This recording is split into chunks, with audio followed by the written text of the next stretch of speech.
우리가 지금 현재 예수님의 제자들에 관련된 말씀들 함께 나누고 있습니다. 예수님의 제자들 중에 12제자도 있지만은 사도 바울같이 나중에 부름받은 제자들, 또 막달라 마리아나 또 살로메와 같은 여인들도 예수님을 섬겼던 그런 분들입니다.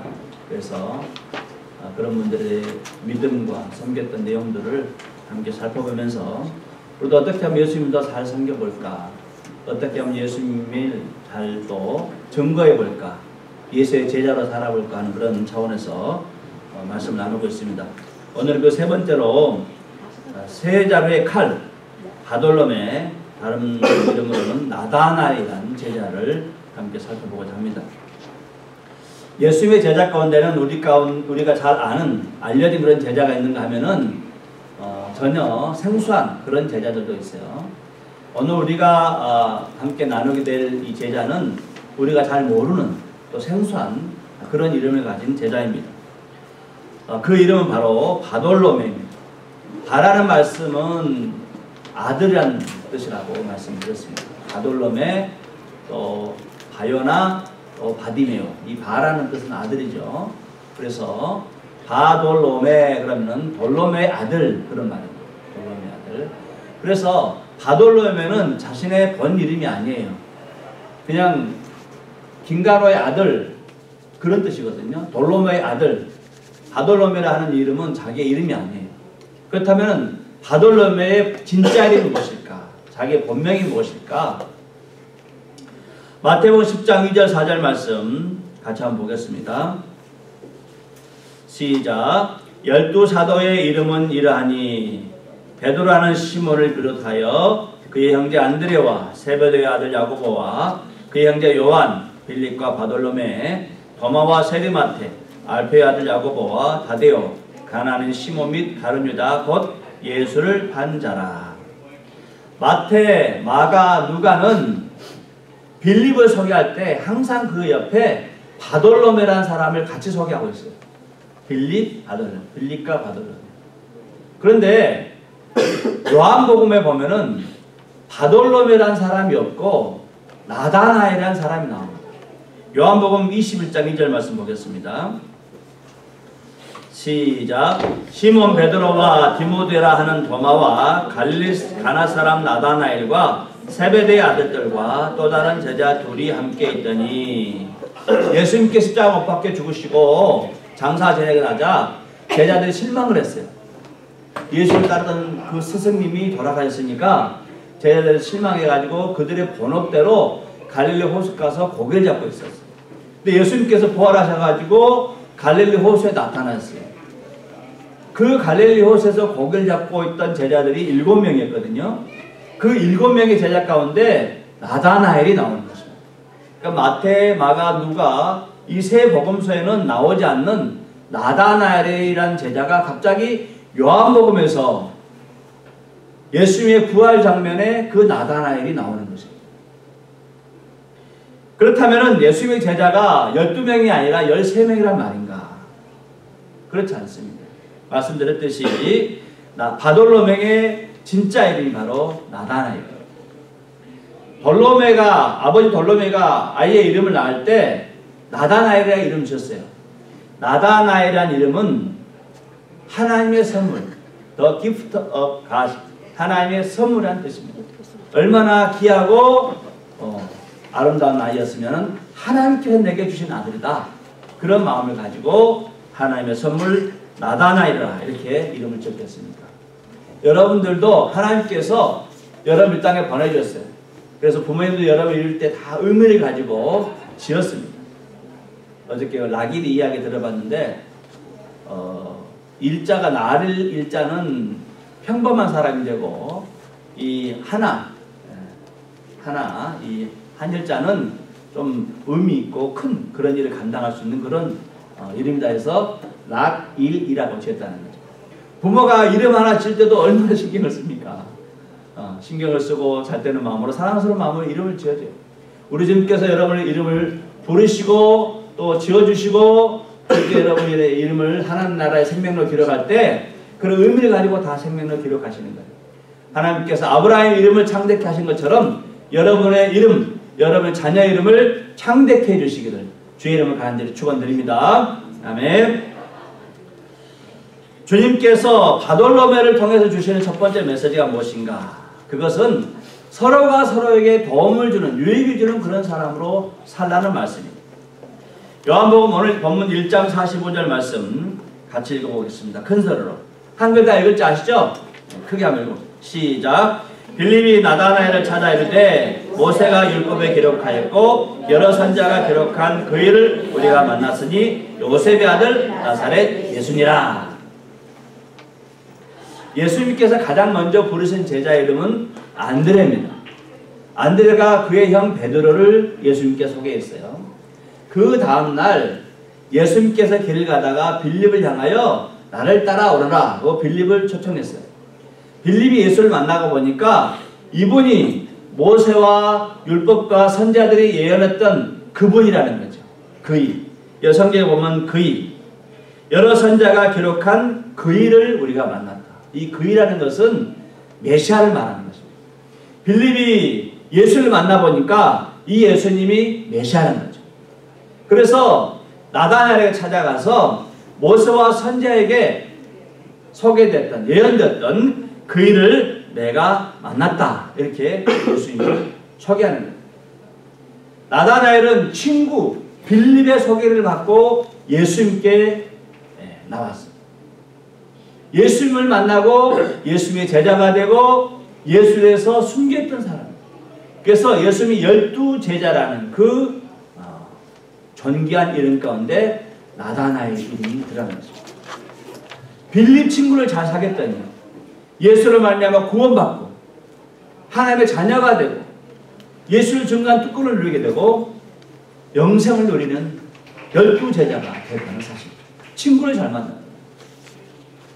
친구 중에 만나면은 계속 또 만나고 싶고 만나면 행복하고 보고 싶은 그런 친구가 있습니다. 저는 12월 달에 내 친구가 세상을 떠났지만은 그 친구가 그런 친구였어요. 고등학교 때 옆에 앉았는데 항상 그 모습이 그리웠어요. 이렇게 항상 머리를 앞머리 이렇게 올리면서 공부했거든요. 항상 이러고 있어요. 그래서 아침에 제가 와서 새벽기도 끝나고 혼자 있으면은 출근할 시간 되면은 꼭 전화해요. 와서 커피 한잔 하고 막 먹고 가라. 그러면 이제 들려서 커피 한잔 먹고 수고해 하고 옆에 사무실 오피스가 있으니까 가거든요. 항상 만나고 싶고 이야기하고 싶고 또 만나고 싶은, 보고 또 보고 싶은 친구. 그런 친구들이 있습니다. 그런데 어떤 친구는 만나기 싫은 친구가 있어요. 괜히 만나면 손해보는 것 같은 그런 느낌이 드는 그런 친구들이 있습니다. 빌립과 나다나엘이 바로 그런 관계였어요. 좋은 거 있으면 소개시켜주고 좋은 거 있으면 먼저 알려주고 어디가 집 싼 거 있으면 먼저 알려주고 옷 이쁜 거 나오면은 야 그 옷 좋더라 네가 가서 사와라 소개시켜주고 화장품 좋은 거 나오면은 야 그 화장품 좋더라 내가 써보니까 너무 좋더라 얼굴이 막 모공이 수축되고 모낭충도 죽고 막 그런데 좋은 거 있으면 소개시켜주는 그런 친구들 나눈 거 좋은 거 나누는 거 또 보고 싶고 그런 친구도 있습니다. 잠언 27장 17절 말씀 같이 보겠습니다. 시작. 철이 철을 날카롭게 하는 것 같이 사람이 그의 친구의 얼굴을 빛나게 하느니라. 철이 철을 날카롭게 해요. 쇠를 부비면은 닳아지는 것이 아니라 오히려 쇠가 날카로워진다는 거죠. 칼을 갈 때 더 날카로워져요. 이렇게 무디면 가끔 쇠에다가 또 이렇게 쏙 하면은 날이 서거든요. 철이 철을 날카롭게 해요. 친구, 좋은 친구가 좋은 친구를 그 친구를 더 빛나게, 존귀하게 한다는 그런 말씀이에요. 친구를 잘 사귀어요. 가장 좋은 친구는 누구입니까? 가장 좋은 친구는 바로 예수님이십니다. 요한복음 15장 15절 말씀. 정말 저는 이 말씀이 너무너무 좋아요. 요한복음 15장 15절 말씀. 외우기도 쉬워요. 그 말씀을 보면은 예수님께서 제자들을 향하여 나는 너희를 종이라 하지 않겠다. 주인은 종에게 명령하고 자신의 속상을 말하지 않지만은 예수님은 예수님의 계획을 제자들한테 다 설명하는 거예요. 내가 이렇게 하겠다. 또 하늘나라는 이런 일은 하늘나라다. 자세한 설명을 해주세요. 그래서 예수님은 제자들에게 나는 너희를 친구라 부르겠다. 이렇게 말씀합니다. 그러면서 친구를 위해서 죽는 것 이상 값진 것이 없다. 그 제자들 위해서 예수님께서 십자가에 못 박혀 죽으신 것입니다. 우리 주님께서는 우리가 외로울 때, 우리가 속이 상해 슬플 때, 염려와 근심으로 힘들어할 때 항상 우리 곁에서 우리를 응원해 주시고 우리의 사정을 들어주시고 심지어 우리가 죄로 인해서 지옥 갈 수밖에 없는데 대신 죽으셔서 우리를 영원한 세계로, 영생의 세계로 우리를 초청해 주셨습니다. 그런 친구가 어디 있겠습니까?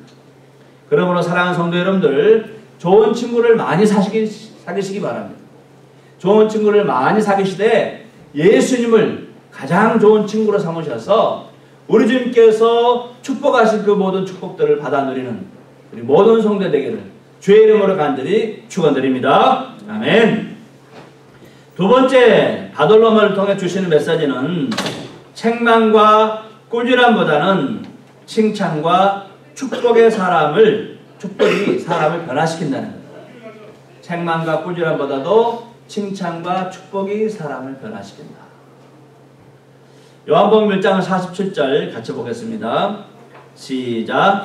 예수께서 나다나엘이 자기에게 오는 것을 보시고 그를 가르쳐 이르시되 보라, 이는 참으로 이스라엘 사람이라 그 속에 간사한 것이 없도다. 여기서 참으로 이스라엘이라는 사람의 말씀은 자신의 허물을 위해서 하나님께 기도로서 그 허물을 용서해달라 기도하고 깨끗한 받기를 늘 원하는 그런 사람을 참 이스라엘이라 이렇게 말하는 것입니다. 사람 심령 속에 어떻게 거짓이 없겠습니까? 간사한 것이 없겠습니까? 다 간사하고 또 거짓스러운 그런 것들이 있어요.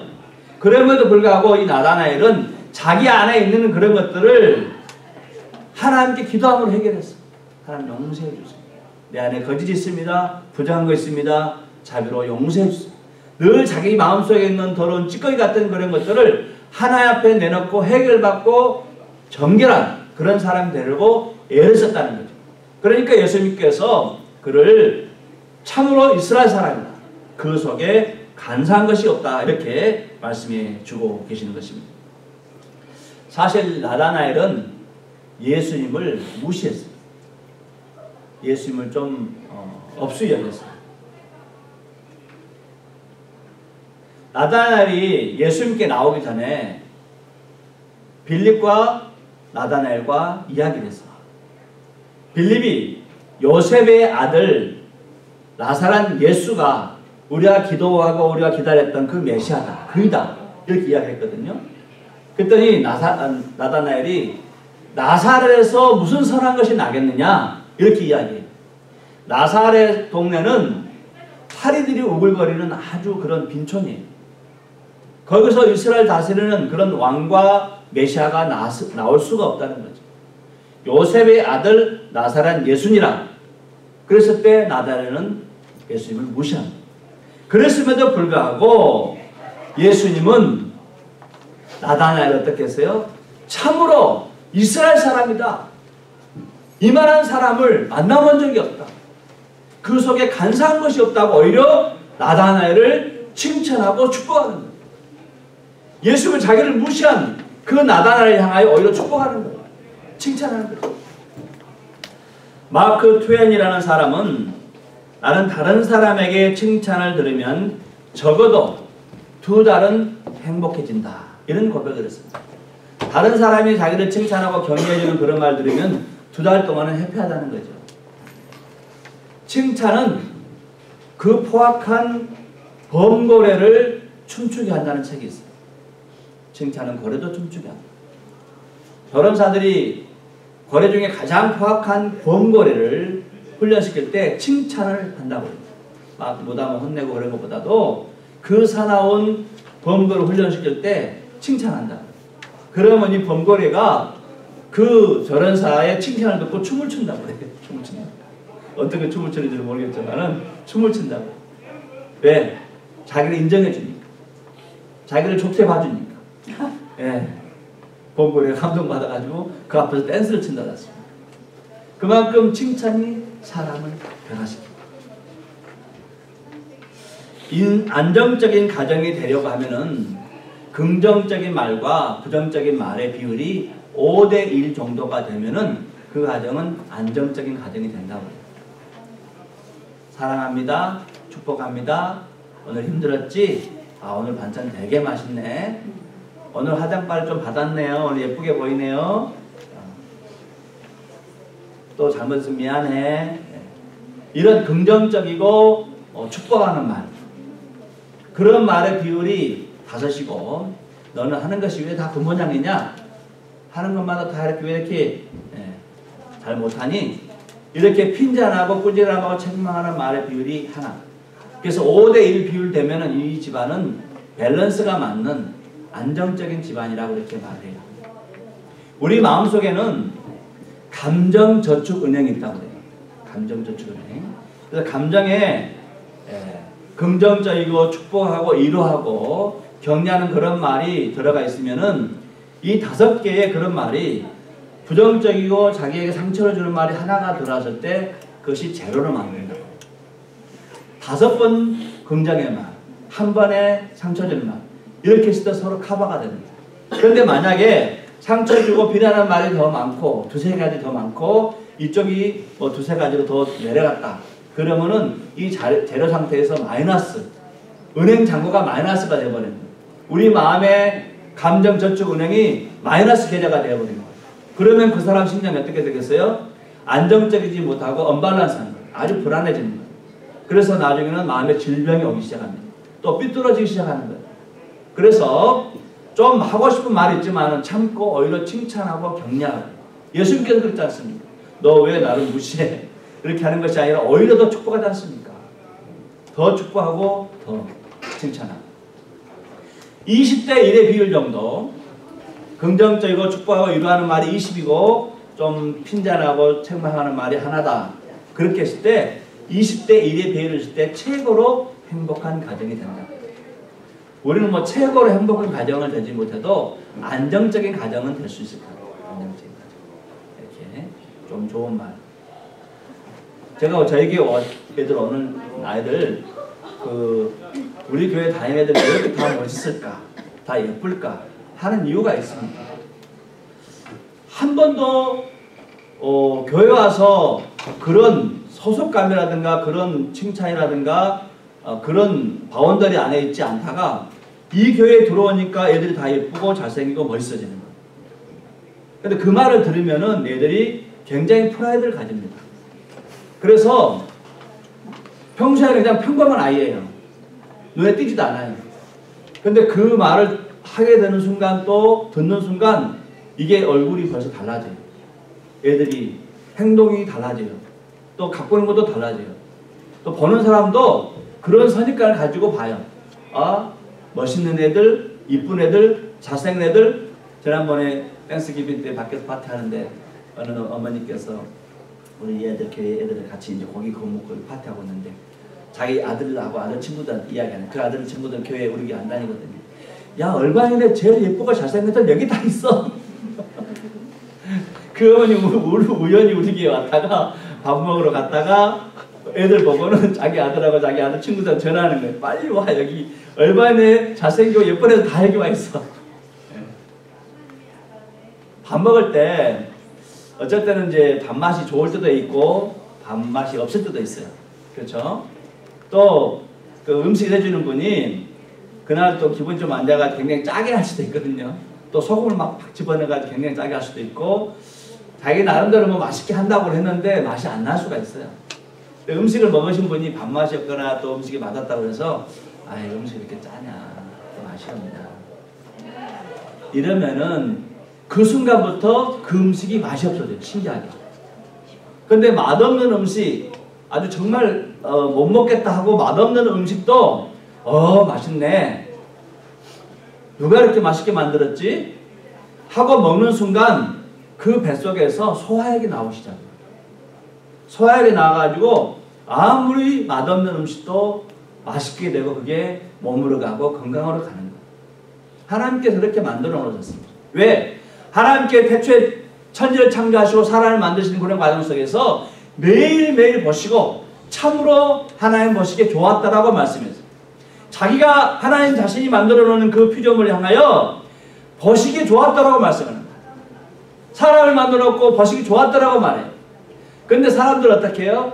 자기가 낳은 아들, 자기가 낳은 딸, 자기가 만들어 놓은 아이들 향하여 참으로 예쁘다, 참으로 보기 좋다, 그렇게 말하겠는데 너무너무 인색하는 거예요. 교회에 와서, 개척교회 와서, 작은 교회 와서 주님을 섬기고 신앙생활 하는 게 쉽지가 않아요. 그런 아이들 향하여 너는 왜 그 모양이냐, 왜 그것도 안 하고 떠들기만 하냐, 그러면 그게 되겠어요, 안 되겠어요? 자기가 낳은 아들을 세상 누구보다도 예쁘고 축복해 줘야죠. 그렇죠? 그럴 때 좀 못생기고 좀 이상하고 더 떨어진 아들도 잘생겨지는 거예요. 왜? 말에는 힘이 있거든요. 하나님께서 만들어 놓은 것을 보고 좋았더라고 하니까 다 좋은 거예요. 저와 여러분도 하나님께서 만들었잖아요. 하나님께 여러분과 저를 보고 뭐라고요? 보시기 좋았다. 얼마나 예쁜지 모르겠어요. 얼마나.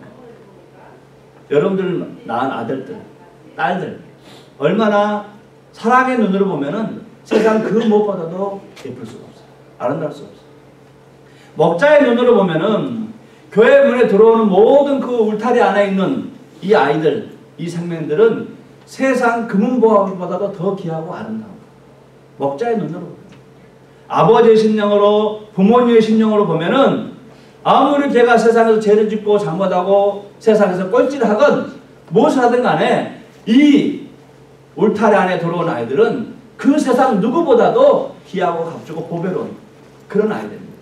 그러니까 아무리 아이들에게 축복을 하고 아무리 아이들에게 칭찬하고 격려해도 하나도 이상하지 않는 거예요. 좀 저 목사는 좀 이상하다 싶을 정도로 칭찬해도 하등히 하자고요. 왜냐? 내 눈에 그렇게 보이니까. 우리 하나님의 눈에 여러분이 세상 누구보다도 귀하고 아름다운 그런 존귀한 자들을 믿으시기를 주님의 이름으로 부탁을 드립니다. 아멘. 최고의 축복의 언어, 최고의 행복한 언어, 최고의 긍정의 언어는 성경에 있어요. 넘버 원, 베스트. 베스트 오브 더 베스트. 최고의 축복의 언어, 최고의 사랑의 언어, 최고의 긍정의 언어는 하나님 말씀. 하나님께서 우리를 최고로 좋은 말씀으로 축복해 주셨어요. 예수님께서 가장 사랑스러운 언어로 우리를 축복해 주셨어요. 성령께서 그 누구보다도 우리를 위로해 주시고 격려해 주시고 안아주시고 인도해 주십니다.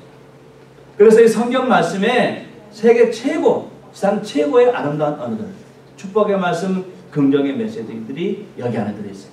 사도 바울 말씀 보세요. 내가 사방으로 오교쌈을 당하죠. 감옥에 들어가서 목배움을 당할 수도 있고 돌에 맞아 죽을 수도 있고 얼마나 많은 그런 고초들을 겪었습니까? 그런데 하나님께서 나를 사랑하신 그 사랑에서 그 누구도 끊을 수 없다고 고백합니다. 이 세상이 그런 세상입니다. 믿는 사람들은 더 못살게 하고 하나님의 자녀를 더 힘들게 하려고 하는 세상이 이 세상입니다. 그러나 그 세상의 어떤 세력도 하나님께서 우리를 향하신 하나님 아버지의 사랑을 끊을 수가 없는 거예요. 그 말씀 붙들고 넘어져도 다시 일어나고 실패도 다시 일어나고 때로는 다른 사람의 상처를 받아도 하나님의 사랑 때문에 다시 일어나는 것입니다. 엄청난 메시지들이 하나님 말씀하세요. 세계 최고입니다. 사랑하는 성도 여러분들, 우리 예수님의 축복, 하나님 아버지의 축복, 성령님의 위로와 격려가 여러분에게 큰 힘이 되고 여러분 인생을 살아가는 그런 큰 마음의 힘과 위로가 되는 그런 메시지 되기를 주님의 이름으로 간절히 축원드립니다. 그래서 아팠던 몸들이 낫고 상처받은 마음들이 회복되고 정말 다른 사람에게는 하등에 눈에 띄지 않는 그런 사람들도 눈에 띄게 되고 존경하고 존경하게 되는 그런 복된 인생, 복된 가정, 복된 자녀들 다 되시기를 주님의 이름으로 간절히 축원드립니다. 아멘. 세 번째 메시지 같이 보겠습니다. 우리는 항상 하나님 앞에 살고 있다는 믿음을 가져야 합니다. 하나님 앞에 살고 있다. 다른 사람 앞에서 아니라 하나님 앞에서. 50절 말씀 보겠습니다. 시작. 나다나엘이 이르되 어떻게 나를 아시나이까? 예수께서 대답하여 이르시되 빌립이 너를 부르기 전에 내가 무화과나무 아래 있을 때에 보았노라. 예수님은 나다나엘이 예수님께 오기 전에 나다나엘이 무화과나무 아래 있을 때 보았다고 말씀해 주고 있습니다. 이 말씀은 주께서 지금도 하늘 보좌에서 우리를 지켜보고 있다는 것을 의미하고 있습니다. 나다나엘이 무화과나무에서 기도하고 말씀 묵상하는 것을 예수님께 다 보고 계세요. 예수를 만나기 전에. 마찬가지로 우리 주님께서는 하늘 보좌 위에서 지금도 우리를 지켜보고 계세요. 다시는 이렇게 고백합니다. 시편 139편 2절로 4절 말씀. 시작. 주께서 내가 앉고 일어섬을 아시고 멀리서도 나의 생각을 밝게 하시오니 나의 모든 길과 내가 눕는 것을 살펴보셨으므로 나의 모든 행위를 익히 하시오니 여호와여 내 혀의 말을 알지 못하시는 것이 하나도 없으시니이다. 우리 주님께서는 우리가 앉고 일어서고 말하고 행동하고 눕고 길을 걸어가고 우리 마음속에 있는 생각까지도 다 감찰하신다고 말씀드렸습니다. 숨길 수가 없어요. 가끔 방송에서 보면은 몰래 카메라를 만들어 놓고 길가에다가 뭐 돈덩어리, 돈봉투, 또 귀금속 같은 걸 떨어뜨려 놓고 사람들이 어떻게 하는가 하고 지켜보는 그런 프로가 있어요. 그래서 어떤 사람들이 지나가다가 돈이 있네. 그 돈을 옆에 있는 경찰한테 찾아다 주는 사람이 있는가 하면은 주위를 돌아보다가 아무도 본 사람이 없으면은 저 설교머니 집에 가지고 자기 주머니 넣고 가는 사람이지. 그러면 그 몰래카메라 그 촬영팀이 가가지고 이것은 방송을 위해서 하는 프로그램입니다. 이렇게 하면은 그 몰래 주머니에 집었던 사람이 어때요? 굉장히 멋쩍게 하고 당황해 합니다. 몰래카메라. 우리 하나님은 몰래카메라가 아니세요. 우리 주님은 다 우리를 지켜보고 계시지만은 몰래 지켜보신 분이 아니세요. 성경 말씀에 보면은 우리 하나님께서는 다 알고 계신다고 미리 말씀해 주고 있어요. 우리가 몰라서 그렇지 성경 말씀에 보면 다 우리 주님께서 우리의 생각까지도 다 알고 계신다고 말씀해요. 우리 지금 우주에 편만하게 계십니다. 우주에 충만하게 계세요. 다 계시는 거예요. 우리가 하나님을 인정하지 않아서 그렇지 다 있는 거예요. 요셉이 형들의 미움을 사가지고 애굽으로 팔려갔어요. 바로 왕의 시대장 보디발의 집에 갔어요. 그 집에 종으로 팔려갔어요. 근데 그 집 주인의 아내 되는 분이 요셉을 유혹하는 거예요. 같이 잠자자. 그러니까 요셉이 뭐라 했어요? 내가 하나님 앞에서 어떻게 듣지 않을까? 내가 하나님 앞에서 어떻게 죄를 지을 수 있겠습니까? 요셉은 그 부인에게 잘 보였으면 오히려 더 편안하게 살 수가 있었을 거예요. 그런데 하나님 앞에서 죄를 지을 수 없기 때문에 뿌리치고 달아가다가 결국 죄수의 몸으로 감옥에 들어가게 돼요. 하나님 앞에서 고람되어 하나님 앞에서 한다는 그런 고백으로 살아갈 때 하나님께 그런 사람을 애굽의 국무총리로 세워주십니다. 늘 하나님 앞에 진실되게 살려. 실수할 수 있고 죄를 지을 수 있어요. 그러나 그 앞에 늘 겸손하게 살려는 그런 사람들 통해서 하나님께서 하나님의 나라를 이루어 가신 것입니다. 나다나엘이 그런 사람. 마지막 네 번째 메시지 같이 보겠습니다. 예수님을 하나님의 아들이라고 고백하는 사람들은 예수를 증거하는 일에 생명을 드릴 수가 있어야 됩니다. 하나님의 아들이라고 고백하는 사람들은 예수를 증거한 자신의 생명을 드릴 수가 있어야 됩니다. 제자들은 모두 예수 그리스도는 하나님의 아들이라고 고백했습니다. 오늘 나다나엘도 그렇게 고백합니다.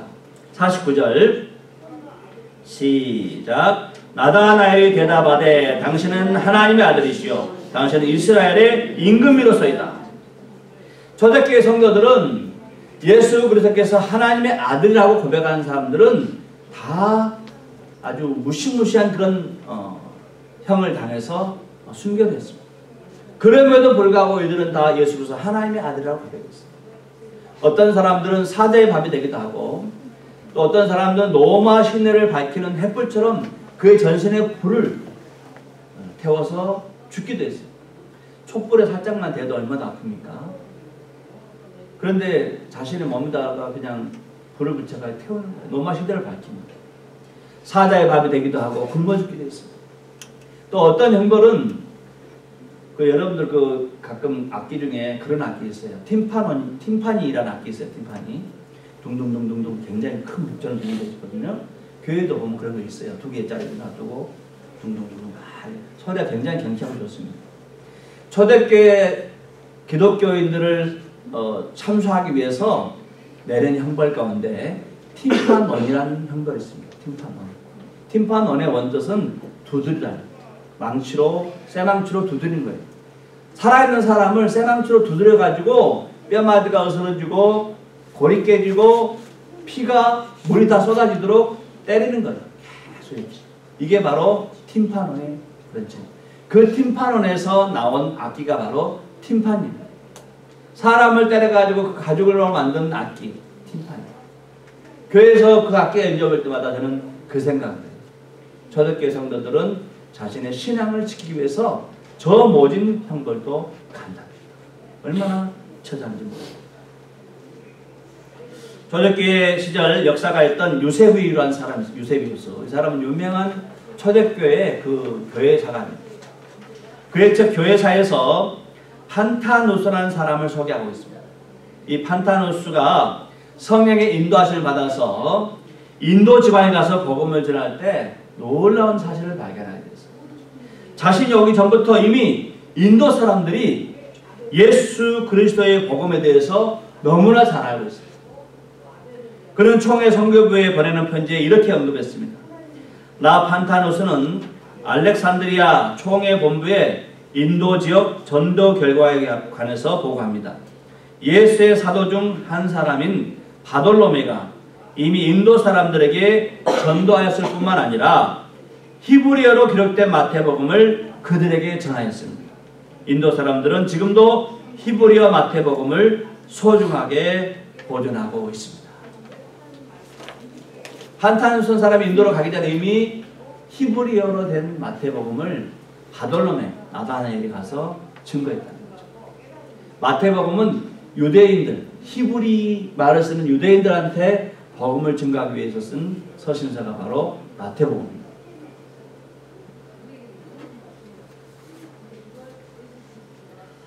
아부디아스라는 사람은 그의 책 사도의 역사에 보면은 바돌로메의 선교와 순교에 대해서 소개해주고 있습니다.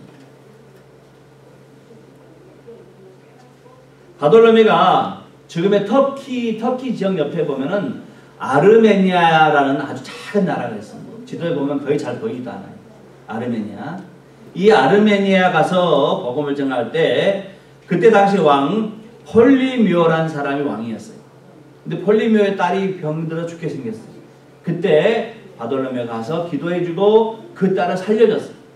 왕의 딸을 살려줬으니까 어떻게 됐어요? 그 왕과 그 신하들과 또 그 주변 사람들이 많은 사람들이 바돌로메로부터 복음을 받고 세례를 받게 됐어요. 그런데 폴리미오의 아우 아스티아게스가 왕위를 빼앗고 나서 왕이 된 다음에 이 바돌로메를 체포시켰어요. 체포해가지고 세 사람을 불러가지고 칼로 바돌로메의 피부를 다 벗게 됩니다. 세 사람을 불러가지고 살아있는 상태에서 이 껍질을 다 벗게 됩니다. 그리고 아르바노 폴리스라는 곳에 가서 십자가에 못 박고 살아있는 상태에서 목을 베냅니다. 껍질을 다. 그래서 이때 이후로 이 바돌로메 나다나엘이 별명이 새 자루의 칼이라는 이름을 갖게 됐어요. 새 자루의 칼. 살아있는 사람의 껍질을 벗겨도 바돌로메는 예수는 하나님의 아들이다. 예수는 나의 구원자다. 그것을 부인하지 않았다는 말씀입니다. 그의 유해는 현재 로마 주변의 티베리 강 가운데 있는 섬에 세워진 성 바돌로메 성당에 그의 뼈가 지금도 묻혀 있어요. 다른 사도들의 뼈는 그렇게 많이 발견되지 않는데 이 사람의 뼈는 여러 번 이동을 했습니다. 이슬람 세력들의 그런 침략에서 또 살아선제고 그런 상태에서 여러 번 이동을 했습니다. 그때 성 바돌로메 성당에 지금 모셨습니다. 사랑하는 성도님들, 우리는 예수 그리스도를 하나님의 아들이라고 고백합니다. 예수님께서 날 위해 십자가 못 박혀 죽으셨다고 고백합니다. 그의 죽음과 부활을 통해서 우리도 주님과 함께 부활할 거라고 믿고 신앙 고백을 하고 있습니다.